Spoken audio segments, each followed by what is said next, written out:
Summertime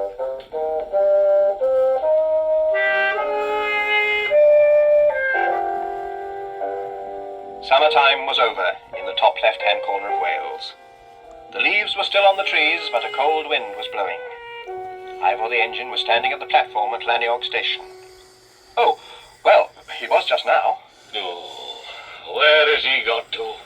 I don't know. Well, he was here just now and he's supposed to be here still. Well, I don't suppose he's far away. I dare say. But you know it won't do. Won't do at all. It is against the regulations, engines driving themselves. You know it, I know it, and Ivor knows it. And if he doesn't look out, I shall tell head office. Oh, dear. Oh, hello, Mr. Gregory. Hello. Dye Station there seems a bit fed up. Oh, well, he's a bit cross because Ivor keeps going off on his own when there's nothing to do. Well, you can't blame him for that, really. Oh, well, I'd better get him back all the same. I wonder where he is, though. Oh, hello, Nell. Do you want me? I reckon she knows where Ivor is. Is that right, Nell? Look, you borrow my bike if you like. I'll have a chat with Dye Station and see if I can calm him down a bit. Oh, well, right. Oh, thank you. Yeah, I'll do that. Come on, Nell.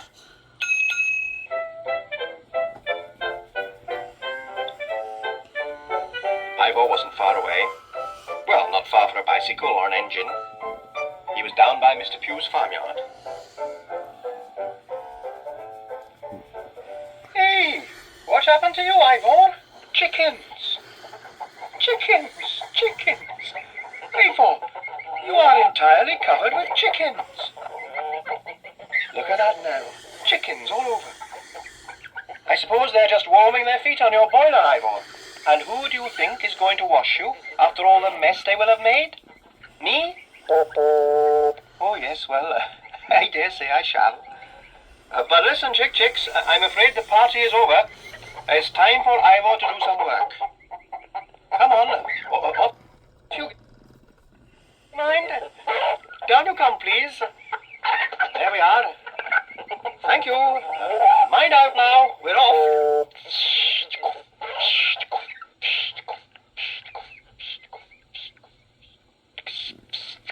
Oh, there you are. Turned up at last, have you? Oh, yes, he's all right. And, well, thank you for the loan of your bicycle, Mr. Gregory. I dare say, but it is not all right, you know. How did Ivor get covered with bird droppings for a start? Well, he was visiting his friends, Mr. Pugh's chickens. They were warming their feet on his boiler. Oh, really? That's ridiculous. Well, that's where he was. I don't see he was doing any harm. Doing any harm? He is a railway engine, not a poultry keeper. He's supposed to be here, ready to work, ready to get coal and take it to Grumbly Gasworks, like he should have done already. How do you know he's not come to any harm? Well, I'll have a little inspection. Oh, no harm at all. Quite the contrary. 3 eggs. Oh, yes, well, that is more interesting. Now I get the idea. 3 eggs, is it? Yes. That cheered you up, didn't it, Di? Well, I don't like to appear to interfere or anything, but I rather think those eggs are the property of Mr. Pugh and his chickens. I think on the whole, I had better return them myself. If you would be good enough to place them carefully in my helmet, I will attend to the matter. Oh, right, well then. Good afternoon, gentlemen. I suppose that's right. Only I wonder if Mr. Pugh will ever see those eggs. Oh, Dye Station, what are you saying? You cannot be doubting the honesty of Mr. P.C. Gregory, our only village policeman. Come on then, Ivor. Grumbly Gasworks is waiting.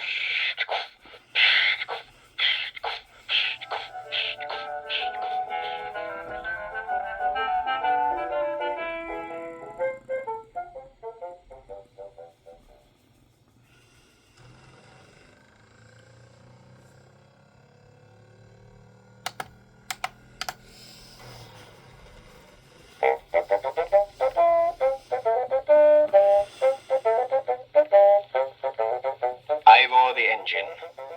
There he is, look, on the old loop line up by the quarry. He doesn't have to go up there very often. Hello, what's this? Why, it's old Nell, the sheepdog. Hi, you can't go about stopping railway engines, Nellbach. Oh, something on your mind, is there? Oh, yes, look, one of your sheep has fallen down the quarry. I suppose you want me to go down and fetch it. Oh, all right. But I'll use the rope, I think. Jones the Steam looped the long rope over a branch and lowered himself down.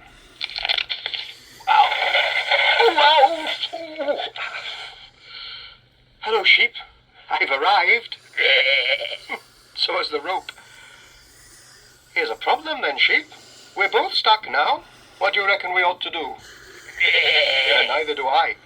Ivor, can you hear me? Listen, you and Nell get back down the line and stop the first person you come to, whoever it is, and bring them back here. Okay?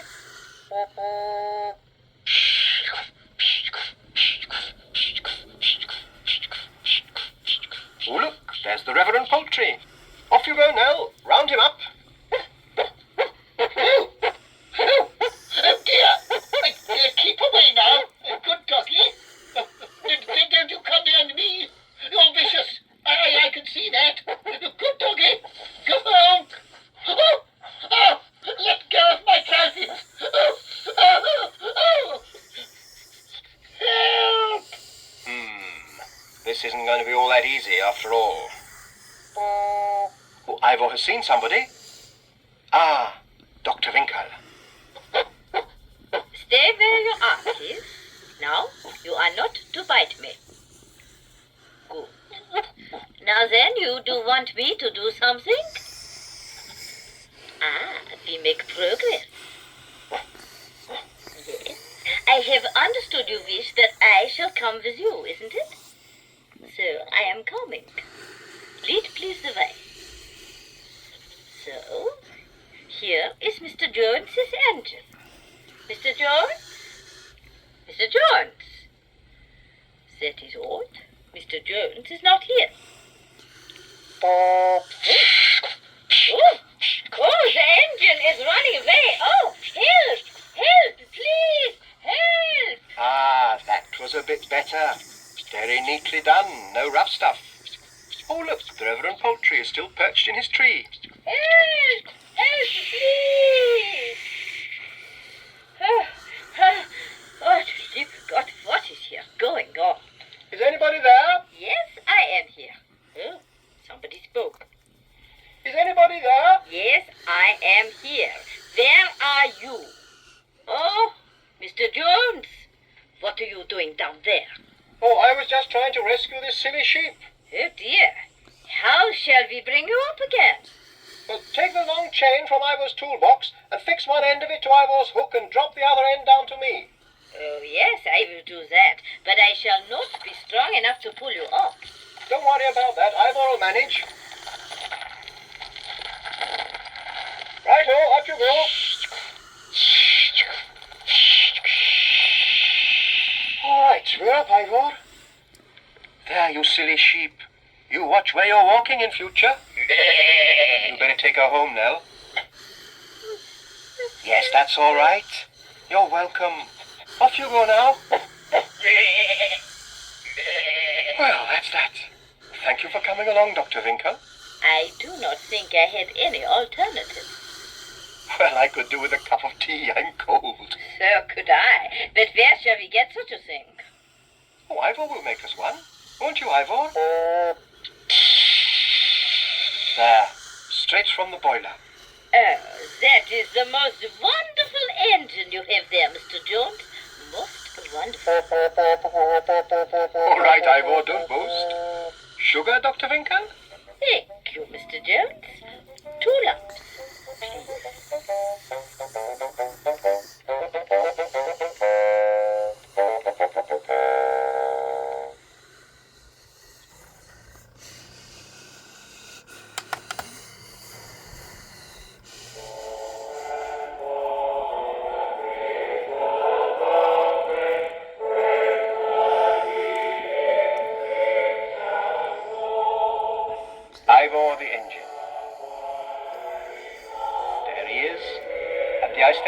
Llanmag. An Eisteddfod, you know what an Eisteddfod is. A Welsh festival of songs and poetry and music. Ivor is there with the Grumblean District Choral Society, of which he is, as you know, first base. Every year the Grumblean District Choral Society goes to the Eisteddfod at Llanmag, and every year they win a prize.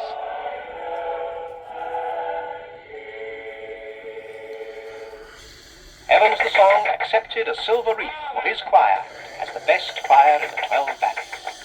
Ivor, you shall wear it as a proud badge for us all. Oh. And proudly Ivor wore it as he pulled the festive carriage home to Grumbly Town.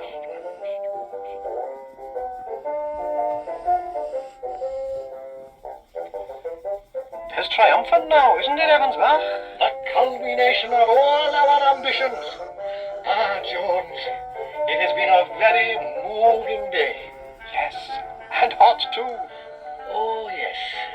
I was wondering. We'll be going past Twin Beach on the way home. That's right. Well, the choir and I were wondering, if you and Ivor wouldn't mind, we might stop there and have a bathe, like. It's a lovely day. You brought your bathing costume then? Well, as a matter of fact, yes, we did. Just in case. And as a matter of fact, we brought one for you if you'd care to join us.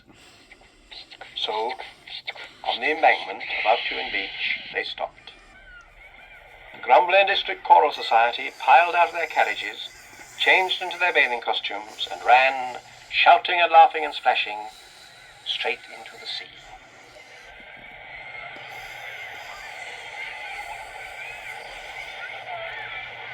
Ivor stood on the siding by himself. He watched his friends having a grand time, and he thought to himself, what fun it must be to go bathing in the sea like that.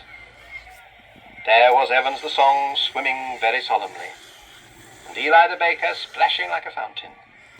Ivor laughed to himself to see everyone so happy. Then Evans the Song bought them all ice cream cornets, and they played ball and ran about on the beach. And Ivor stood alone on the embankment.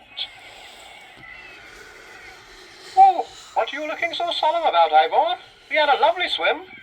Come on, everybody, time to go home. Oh.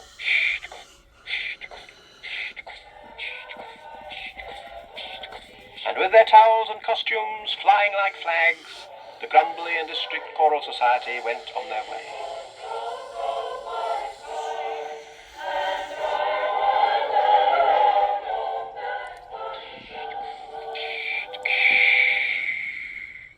There we are then, home again. Oh, Ivor, I think I had better take the wreath off now.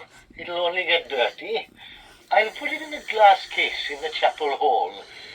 Oh, Jones, are you coming down to the hall? I want to have a word about the outing. Oh, all right, I'm coming. Shan't be long, Ivor. So, once again, Ivor was left by himself. He was quite used to being left by himself, but today it seemed different. Perhaps it was because he would have liked to do things like people do, talking and laughing and going bathing in the sea.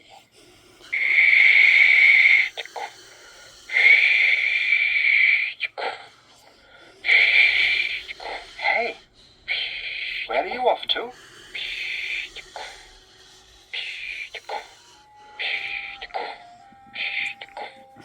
Hi, that's against regulations, locomotives driving themselves.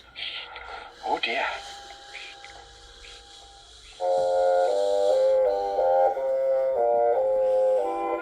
So I thought then, if the weather is good, we could go over to Twin Beach again for the outing, like we did today. Oh, yes, that's fine. Let's do that then. Ivor will take us there. All right then, well, I'd better be off. Ivor will be wondering where I got to.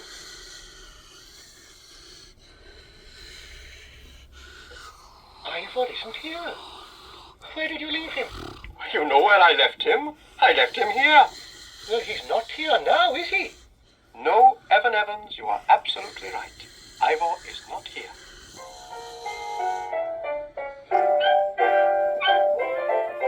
Hello there. Has Ivor got a new driver, Mr. Jones? Well, no, Mrs. Porty. I saw him only a few minutes ago, down by the signal box. Perhaps somebody has stolen him. Stolen him? Stolen him and made off. Come along, we must catch the robbers. Quick, jump in! Oh, but I doubt if anybody would. I mean... Jump in, you fool! The gangsters will be halfway to Cardiff by now. Giddy up, Bluebell.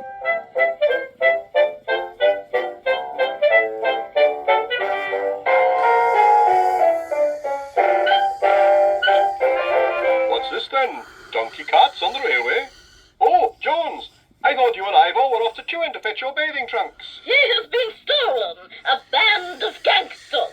They're going to melt him down and smuggle him out of the country. Oh, Mrs. Porty, never. You've been watching too much telly, Welly. Gee up, Bluebell. There's not a moment to lose. Gee up, gee up. We're on the trail. Don't be too cross with him when you find him, will you?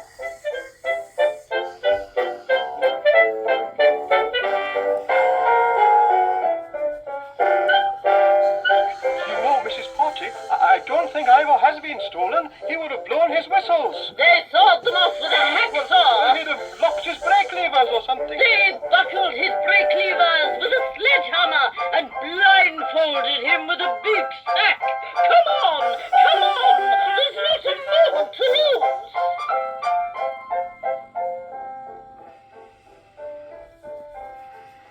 Well, thank goodness, that was all in Mrs. Porty's imagination. Ivor was standing on the embankment of Tuin Sands, at the very same place he had stood that afternoon. Very quiet and still he stood beside the empty beach, and whatever thoughts he was thinking, they were sad thoughts. One single dirty tear welled up in his window and fell onto the sleepers.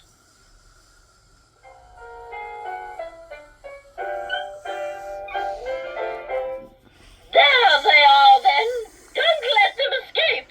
Jones, you see to Ivor. Evans, come with me. We'll cut off their escape. Weeping, is it, Ivor? I should think so, too. You know it's against regulations going off on your own like that. The gangsters, they've escaped. Vanished without a trace. Well, as a matter of fact, Mrs. Porty, I don't think there ever were any gangsters. No gangsters, no masked bandits. No. Oh. Oh, well, that's a relief. To be quite frank, I was the least bit frightened. I confess I didn't really look forward to fighting bandits. Not at my age. Ivor's the only bandit here, and we don't have to fight him. Come on, Ivor. Time to go home. Thank you for the ride, Mrs. Porty. You're welcome. Cheer